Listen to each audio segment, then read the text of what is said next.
Welcome, friend. Follow me. We're going where nightmares are born. Most people would never dare enter these woods. There's no telling what horrors we'll find, the disturbing terrors we'll uncover. Don't say I didn't warn you. Unsettling creatures lurk here. Be careful, they might follow you out. Or maybe they're already inside you, in the spaces between your thoughts or under your skin. Are you afraid? Good. Now you are ready to enter the Warning Woods.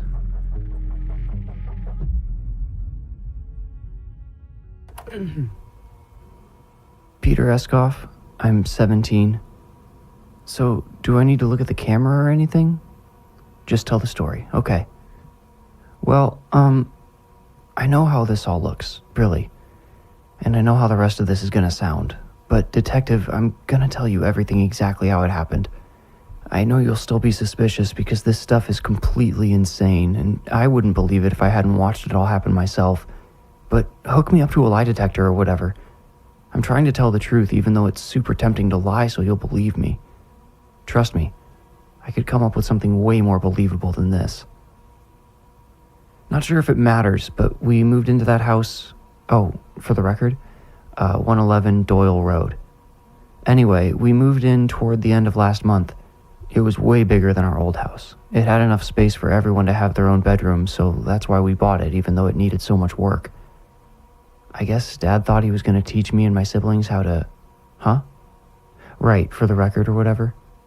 There's Michaela, who would have been 15 next week, and Alex, he's 12. Okay, so yeah, the house. It needed a ton of work, but we sold our old house pretty quick and moved in before we did anything to it. We didn't think it was super old or anything. Mom and Dad thought it was built in the 50s, but it smelled musty and had cracks all over the walls and stuff. And I don't know, for whatever reason, I felt really uncomfortable right away, especially in my room when I was totally alone. There were these cracks in the ceiling and, like I said, along the walls. And in the dark, they looked like something growing, like something was trying to take over. The whole upstairs did this really weird thing, not just to me, but to all of us. When we'd walk anywhere on the second floor, even on the stairs, it had this big curved staircase, and going up those stairs, they would pop and crack, but not under your feet, right? They'd make all those sounds behind you. And the same with the whole upstairs. You could take a step anywhere, and the floor behind you would creak and groan and pop. It wasn't really like footsteps, it was more like a big weight constantly rolling behind you everywhere you went. It was really weird because, Dad probably weighed 210, 220 maybe, and the floor would make the same sounds behind him that it made behind Michaela, who was 115. So, I guess maybe it was just because of the way the house looked and sounded, but the whole time we were moving in, I had this horrible feeling of regret, like I wanted to warn my parents we shouldn't be there. Mom and Dad were in really pissy moods that day, though, so I didn't say anything. I mean, I don't know what they could have done anyway. We already bought the house, there was no going back. Oh, I just remembered. This is more of something that was kind of annoying at the time, but it might give you an idea of what kind of stuff went on. So, to figure out how to get all our furniture inside, Dad measured all the doorways, right? We figured out the widest doorway was in the garage. I don't remember exactly how wide it was, but for the sake of the story, let's just say 36 inches. Dad measured the furniture to figure out how we'd need to carry it through, and this happened multiple times. We'd get to the door and find stuff that should have fit wouldn't go through. So he'd measure again and find the doorway was 30 inches instead of 36. Or it would be 32 or 34 or whatever. You get it kept changing. Same measuring tape every time, but different measurements. I thought Dad was going to check his tape measure through the garage window Sir, what should I call you? Detective? Sir? I don't really know what's, proper for this kind of thing. Saul? Okay, thanks, Saul. Some other weird stuff happened while we were moving in, but none of it matters as much as the stuff that happened after we got the house set up and started living there. We all noticed things, but all 5 of us kept them to ourselves. None of us wanted to look crazy, I guess. Then we experienced something together. Okay, so the house had a laundry chute. It was in Michaela's bedroom and went down kind of at an angle like a rectangular slide, but super steep. When we moved in, Dad convinced her to try sliding down into the basement. From the 2nd floor, remember? She said she didn't want to, but we could all tell she really did. I wasn't sure she would actually fit, but when she finally decided to do it, she slid right down. Then she did it again, and like you could still see light coming up from the basement while she slid down, too. There was plenty of space. Fast forward a couple weeks, everybody except Michaela was on the main floor. Alex and I were in the living room, and Mom and Dad were, somewhere else. All of a sudden, we started hearing this screaming coming from inside the walls. We ran around the whole downstairs trying to figure out where it was coming from, but it was like in the middle of the house somehow. Then the voice screamed, "Dad, Mom, help me!" And we realized it was Michaela. She was screaming so hard she didn't sound like herself. I don't know if Michaela slid down the laundry chute often, but apparently she did it that night. No, I don't know why. I don't think she said. We could see her stuck halfway down from the top. Dad shined his flashlight down at her, and her face looked puffy and dark red. She was trying to wiggle her shoulders back and forth, but her arms were pinned to her sides. She'd obviously gotten stuck really bad. It had been a couple weeks since the first time she slid down, yeah, but there's no way Michaela could have grown enough to get stuck in the laundry chute that fast. The first time she had 3 or 4 inches of clearance maybe? To go from that to getting wedged so hard you're getting crushed? Maybe I'm wrong, but it just doesn't seem possible. We couldn't just throw down a rope because her hands were pinned, so Dad tied an extension cord around Alex and lowered him down to try to loosen her. I was too big to fit.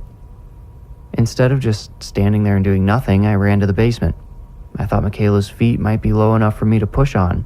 Maybe it'd make pulling her out easier, or I thought maybe I could pull her through. When I got down there, Saul, this is going to sound ridiculously made up, but there's nothing I can do about it. This is just straight up what happened. I couldn't find the bottom of the laundry chute. I didn't even see the spot where it should have come down through the ceiling. The, what are they called? The boards that run across. Joists, that's right, thanks. The joists ran straight across. No cuts, no gaps, nothing. I could hear Michaela's feet thumping, though, right above me. Boom, boom, boom, boom, boom. She was kicking hard, and it didn't sound like Alex and Dad were having much luck. So I did something crazy. I can't explain why, I just had this, impulse to stab the ceiling, like it had grown over this opening or something. There were these long garden stakes for, green beans or whatever, leaning in the corner, so I grabbed one and jabbed the pointy end into the ceiling where I could hear Michaela's feet. Then, like I blinked, the bottom of the chute just appeared out of nowhere, and Michaela slid right out on top of me. We both fell. She landed face first on top of me and started gasping like she'd been drowning or something. It was hard for me to breathe too with her laying on me like that, but also because of how the garden pole was sticking up less than an inch from the side of her stomach. I don't know if I flinched or was just off center or what, but literally like an inch to the side, and that pole would have gone through my sister. Everyone thought Dad and Alex had jostled Michaela enough to make her slide down, and I'll be honest, I let them all believe that. I even tried to convince myself because what actually happened down there was too hard to believe. Plus, I didn't want to mention how close I'd come to impaling Michaela. I know I said this is how my family started talking about the weird stuff in the house, and it is, but that didn't happen right away. We rationalized it for 3 days until Michaela finally snapped at dinner. She was like, "How are you all acting like everything's fine? And the house tried to eat me." Yeah, eat her. That's how she said it felt, slowly slipping deeper into the laundry chute, like being eaten alive. Then Alex said, "This is a bad house." And I remember exactly how his face looked when he said it. He looked sort of asleep with his eyes open. Everybody started talking over each other. It got pretty crazy. I stayed out of it. So did Mom too, mostly. She kind of just tried to get everybody else to stop. When they finally did, she stood up, and her face looked scary, but also her lips were puffing in and out really fast like she was crying. She wasn't, though. I remember her exact words, too. She went, "We all know this house is haunted, so everybody quit pretending you don't." Dad was like, "Well," and Mom punched the table so hard our silverware bounced. She wasn't ever like that. She asked Dad if he wanted to tell us about the shower drain, and he got really quiet. I asked Mom what about the shower drain, and she told us this weird story from the first time she used their shower, the one in the bathroom off their bedroom, the master bathroom, whatever. Anyway, Mom thought the drain was too strong. She said it sounded like a vacuum, and after she washed her hair, clumps of it got sucked straight through the grate. The sound only happened when some of her hair got near the drain, though. That's what she said anyway. Dad thought the shower drain looked normal, and he held his hand like an inch above it with the shower running. He told Mom it felt fine. He put his palm down on the drain, and Mom said he froze and just stared up at her. Mom told him to knock it off because she thought he was joking, but then he said, "Daisy, I'm stuck." Mom turned off the shower so the water would stop pooling around his hand, then she pulled on his arm. She still thought he was pranking her, but after she gave his wrist a couple of tugs, she believed him. By the way, some of this she didn't say at the dinner table. Some of it she told me later when I asked her about it again in the kitchen. She said Dad started hissing as he breathed because he was gritting his teeth, trying not to scream in pain. And even though his hand completely plugged the drain, the pipe kept gurgling underneath it. I don't know what gave her the idea, but Mom grabbed her shampoo bottle and squirted some all over Dad's hand. He picked up on what she was doing and rubbed it around. Mom said it took his other hand and both of hers to finally slide his palm off the drain. Right there at the dinner table, she told Dad to show us his palm. I know you've probably seen some crazy stuff, Saul, but the bruise on Dad's palm, I almost threw up. It stuck out like a bloody blister, and it was almost black. It spread from the middle almost all the way to his fingers. It really did look like something had tried to rip his skin off and pulled it away pretty good in the process. Then Alex told us a story I don't think any of us were ready to hear. It might not be the most unbelievable part of the overall story, but it ranks pretty high. It's what he told us happened, though. Trust me, if I was lying, I'd come up with something way more believable. Alex's room had a deep walk-in closet with a window in it. One of the first nights we slept there, he was falling asleep and heard a bunch of clothes hangers rattle in his closet. The closet door was closed. So he sits up and tries to decide if he wants to get up and go see what made the sound. He's thinking maybe a hanger with something heavy on it just broke or something. He would fold 2 pairs of jeans through one plastic hanger at a time, so it makes sense why he'd think that. Anyway, then his closet slowly swung open. I don't know if the doorknob was latched or not.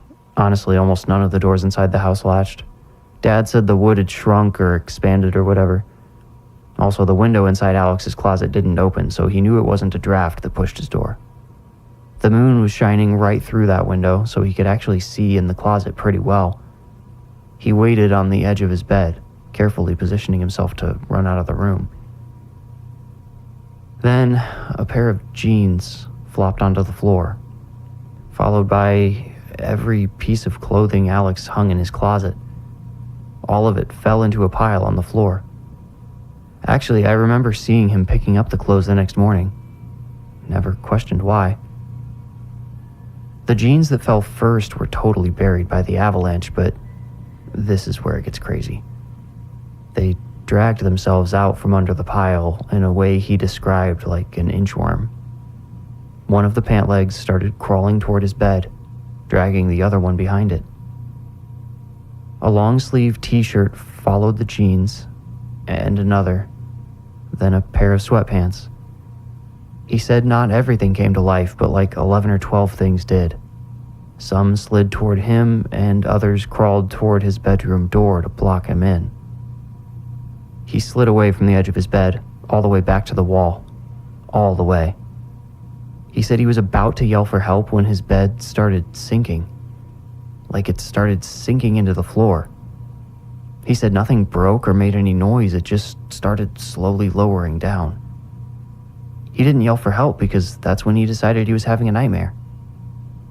His bed lowered an inch at a time until the empty clothes could reach his mattress. He told us the clothes started looking funny to him since he thought he was dreaming. He didn't think that for long, though. His jeans touched his comforter. The second they did, the comforter went stiff and started squeezing him. He wormed out of it and ran out of the room, kicking some clothes out of his way and jumping over the rest. He ran into the hallway, then turned to look back and saw his bed standing as tall as usual. His clothes all lay perfectly still. It looked like he'd just tossed them around the room himself. He didn't tell us about it for so long because he knew what we'd think. Probably what you're thinking right now. That he was crazy. None of us questioned Alex's story that night at the dinner table, though. Not after everything we'd all seen by that point. We ended up talking about the sounds on the stairs and how the doors kept changing size. Michaela said she even noticed whole rooms go missing sometimes, like she'd go to use the upstairs bathroom and couldn't find it. There'd just be a flat wall where the door should be. We tried looking into the history of the house to see if anyone else who'd lived in it ever claimed it was haunted or anything. That was weird too. We couldn't find anything about it online. Dad went to the county website that's supposed to have the deed information, and our address didn't bring up any results. It gave that 404 page not found message. We couldn't find anything about previous owners at all. Mom called our realtor, who said she didn't have any information either and hadn't met the previous owners. She called their realtor though, or tried to anyway. He kept dodging her calls, so bottom line is we didn't learn anything. We all just kind of went our separate ways after that. Well, I talked to Mom a bit more in the kitchen like I already mentioned. I learned more about what happened to Dad with the drain, but after that we all just went to bed. Nobody really knew what else to do. I woke up in the middle of the night needing to go to the bathroom. I should explain, the upstairs hallway had 5 doors. Mine was pretty close to the top of the stairs, then Michaela's was straight across from it. Alex's room was on the same side as Michaela's at the end of the hallway on the corner of the house. Then across from his room, the hallway took an L shape to go to the bathroom and Mom and Dad's room. Anyway, I opened the door to go pee and saw Michaela's room was missing. Like the whole door frame and everything was gone. Just white plaster where it should have been. I'll be honest, I felt pretty out of it. This was probably like 2:30 in the morning, so my head was pretty foggy. I ignored the missing room and still went to the bathroom. It wasn't until I came back and saw her room was still missing that I got worried. I tapped lightly on the wall to try to wake her up without waking anyone else. This might sound weird, but I had this idea that if somebody else also saw the missing door, it would become real or permanent or whatever. It crossed my mind I might be dreaming. I was too worried about Michaela to just leave and go back to sleep, though. I just wanted to hear her or see her or get some sign that she was all right. She didn't respond to my tapping, so I went back into my room and grabbed my phone and called her. Her phone sounded like it was in the wall. Not on the other side, not in her room, but inside the actual wall itself. I could actually feel the plaster vibrating a little bit, like her phone was right beneath my fingers. I whispered her name into the wall in a few places to see if she'd answer, still too afraid to speak any louder, especially because that creaking sound in the floor kept moving around behind me. Other than Michaela's phone, I couldn't hear anything though. The last thing I thought to try was going down into the basement and whispering up the laundry chute. I went as fast as I could without making too much noise, but that sound of creaking wood followed me the whole way downstairs, right behind me all the way down. I kept looking back, but nothing was there. I heard dripping on my way down the basement stairs. It was this slow drip, drip, like a leaky pipe, which is what I guessed it was. Then the lights wouldn't turn on for some reason, and I started to wonder if there was a connection, like the breaker box got dripped on or something. I had to use my phone as a flashlight.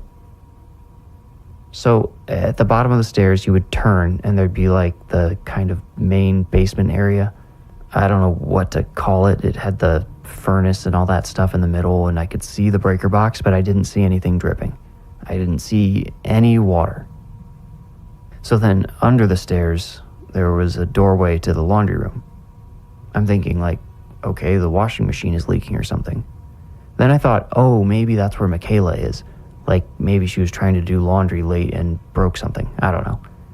I'm pretty sure she snuck cigarettes with her friends sometimes, so maybe she'd been hiding her smoky clothes to wash after everyone else went to bed. I whispered her name pretty loud to warn her before walking into the laundry room. I shined my light in there before coming around the corner, and I found what was dripping. It wasn't the washing machine or any pipe. It was the laundry chute. It was dripping onto the plastic table underneath it. A big red puddle was running off the table onto all the dirty laundry on the floor. All of it was completely soaked with blood. I guess I kind of went into a trance. I started walking toward the laundry chute. I didn't want to look up the laundry chute, but I just couldn't help it. It's like I wasn't really in control anymore. I walked really slowly over to the table, getting blood on my bare feet, just staring up at the end of the chute. And then I heard something sliding down it. Something heavy, not like clothes. It fell out onto the table, and I looked down. It was a bloody hand with a bone sticking out of the wrist, and all the fingers bent at crazy angles like they'd been completely crushed. I think I screamed Michaela's name. I kind of remember that, but I was still in that, like, trance state, like I was, yeah, like I was high. Look, man, Saul, sorry. I'm not like a stoner or anything, but I've tried weed before. Sorry.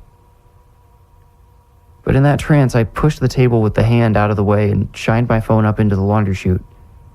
I couldn't really tell what I was seeing, but I knew what it was, you know? Like, I saw enough. Bones, hair, a huge clump that clogged the laundry chute, mostly made of this wet, stretchy stuff I guess was muscle and organs. Probably skin, too. The ceiling groaned, and there was this horrible crunching sound. Then, what was left of my sister started sliding down. I ran out of the basement before it fell, but I heard it hit the floor. I can still hear that sound in my head, that heavy splat. Makes me want to puke. No, I'm okay. I won't actually puke, I swear. I just want to.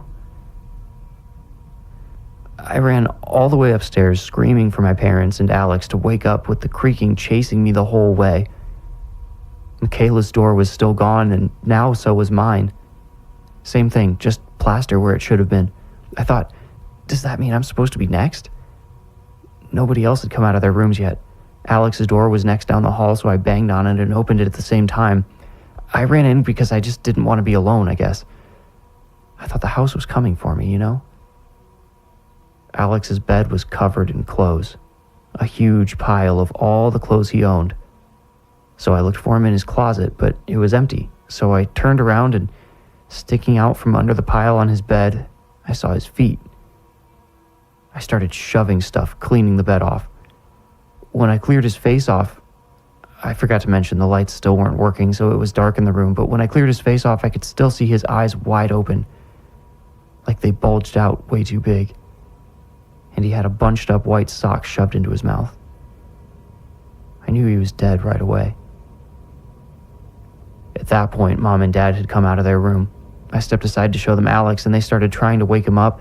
I kept trying to tell them about Michaela too, but they told me to shut up and go call 911. I tried to tell them we needed to get out of the house because it was trying to kill us one by one. I was getting anxious, you know? I kept hearing the floor behind me groan and kept moving away. Finally, Mom snapped and said she'd go call 911 herself. I tried to go with her because I figured she was more likely to believe me, but Dad made me stay and give Alex chest compressions until Mom came back. He yelled after her to bring back some cold water, too. He told me it was to shock Alex awake. He really didn't want to believe Alex was gone. I get it. I mean, I understood, but there wasn't anything left in Alex's eyes at all. Mom was gone a long time. I'm not sure exactly how long, but my face was dripping sweat from all the compressions and my forearms hurt. Anyway, Dad told me to take a break and go check on her, which I did happily. I wasted a bunch of time looking for her downstairs before I realized her phone was probably plugged in next to her bed because it was the middle of the night. I ran all the way back upstairs and into her room, but she wasn't there either. I noticed the sound of running water in her bathroom, though, so I figured she was filling up the water Dad asked for. The door was closed, so I knocked. She didn't answer, so I called to her through the door. The water was running this whole time, and I was thinking even the biggest cup we owned should have been full by then. So I opened the door, and there she was. Somehow it had grabbed her hair through the drain. It must have pulled hard enough to yank her whole head into the sink, hard enough to knock the faucet loose. It shattered the porcelain around the drain, and inch by inch, like a snake eating a mouse, the drain was swallowing her. Her body kept jerking, and every time, blood shot straight up at the ceiling. Water from the faucet started running out of the cabinet under the sink. Red water. I ran before it touched me. I guess she had a 911 person on the line when it happened? A dispatcher, yeah. So did they say what they heard? Did they... Oh, sure, I get it. You want to make sure my story adds up. 10-4, Saul. 10-4. I think I, blacked out. I didn't even realize Dad was screaming until I saw him again. He grabbed my shoulders as he ran out of Alex's room and told me to run. He didn't even ask about Mom. Maybe he could just tell from my face that she was gone too. Even though I knew it was too late for Alex, I still looked into his room before we ran. He wasn't in his bed anymore. None of his clothes either. I leaned in with Dad still trying to pull me away, and the last I saw of my brother was his arms getting dragged into the closet. No clothes in sight.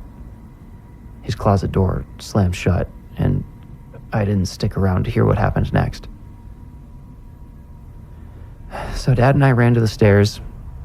At this point, the whole house smelled like blood. The groaning floor chased us all the way downstairs, where all of a sudden Dad spun around wanting to know where Michaela was.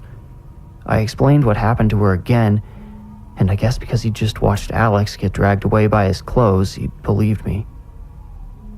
I asked what we should do, and he just looked at me like he had no idea.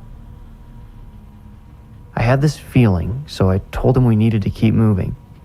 I figured that's the only reason I was still alive. I hadn't stopped in one place for more than a few seconds ever since I'd woken up. I swear to God, while I was explaining that to Dad, we were in the kitchen now. The ceiling fan started spinning on its own twice as fast as it was supposed to. It spun so hard it started wobbling, and I grabbed Dad's shirt and pulled him away. I yelled at Dad to keep moving and ran to the front door. He told me to get the car keys, which always hung on the hook inside the front closet, so I grabbed those while he unlocked the door and opened it. He tried to open the storm door, but it wouldn't budge. We never locked the storm door.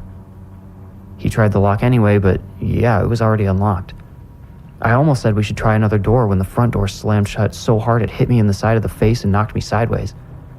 Dad stopped it from closing all the way at first, but it kept pressing further and further. I heard the glass half of the storm door shatter. Then his grunting as he pushed against the door got this, pukey sound, like his guts were being shoved into his throat, and the door latched shut. Blood started running out beneath the door, and the whole thing, the door, the frame, started shrinking.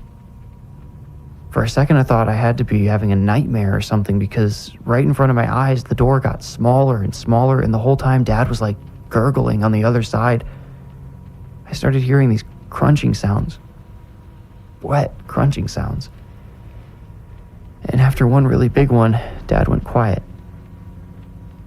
The door stopped shrinking at about the size of a locker, and all the groaning sounds it was making transferred to the floor in front of me. At this point, I'm thinking there's no escape, right? If I couldn't get out through a door, I definitely wasn't going to try a window. I didn't want to get chopped in half. But I didn't get much time to think because the creaking started chasing me again. It tried to herd me toward the stairs, but I jumped over it to run through the living room instead. I just had to keep moving. I was just trying to stay alive. When I ran through the dining room, I heard the table and chairs move behind me as the creaking passed. I almost ran through the kitchen, but the fan was still spinning and rocking back and forth, so I turned around and jumped over the sound again, fully expecting some kind of hand or something to shoot out of the floor and grab me. I tried to run back through the living room, but all the chairs and the table were blocking my way. When I tried to climb over the table, it tipped over and dumped me on the floor. I hit my head pretty hard. My face feels bruised. Can you see it? Yeah, right there. Yeah. A chair fell on top of me, and I thought, this is it. It's got me. It had to be the dining room window or nothing. I had to take the chance, otherwise the house was going to smash me and swallow me like the rest of my family, so I got up and turned to the window, and that's when I saw another option. Mom kept these candles on a skinny table under the window, and she kept a lighter next to them. I wasn't really thinking. Honestly, I felt almost as angry as I felt scared.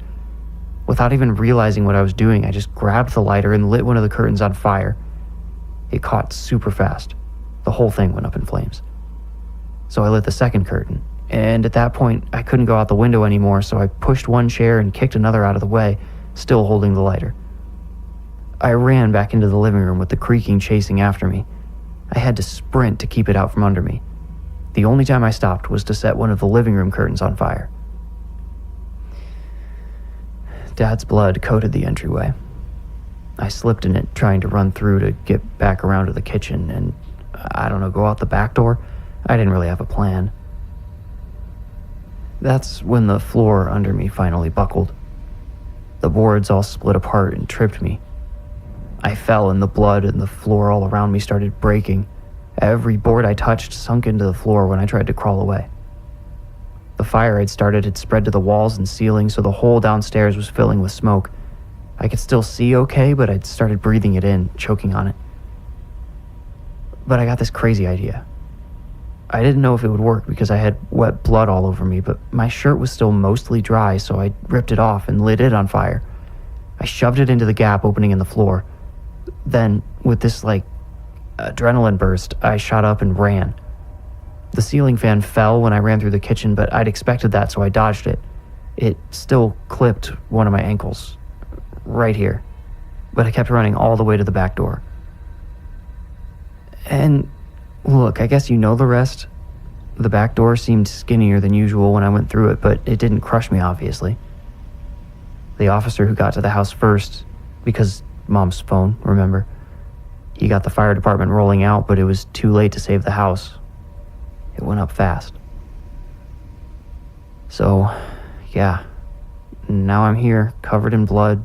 I burned down my house, but I swear to you, Saul, I did not kill my family. I didn't hurt anyone. I barely made it out alive, and I want to know what the hell happened to them just as much as you do. No, more. I know how it looks. Seriously. And I know this story sounds absolutely insane. Look up the house, though. It's like it didn't exist before my family found it, and then it took them, and now it's gone again. Even though I burned the house down, I'm still terrified of it. What if it pops up again somewhere else? What if it tries to find me later on? It felt so alive. It was like it decided to take all of us out at once after we talked to each other about it. What if it shows up and does that to another family somewhere? I can tell you don't believe me, but that's exactly what happened. If you don't believe me, I guess you might as well lock me up. Actually, you know what? I want a lawyer. That's my right? Yeah, I'm not saying another word without a lawyer. Even if they don't believe me either, there has to be a way to prove I didn't do this. There has to. You can shut off the recording now. I'm done talking. You made it out. Congratulations. If you enjoyed the story, please rate, like, review, or subscribe. For early, ad-free episodes and behind-the-scenes episodes called Into the Woods, become a patron at patreon.com/thewarningwoods. You can also support the show by purchasing merch. The merch store and Patreon links are in this episode's description. Follow me on Instagram at The Warning Woods to stay up to date. And when you feel ready, meet me here for another journey into the Warning Woods. Thank you for listening.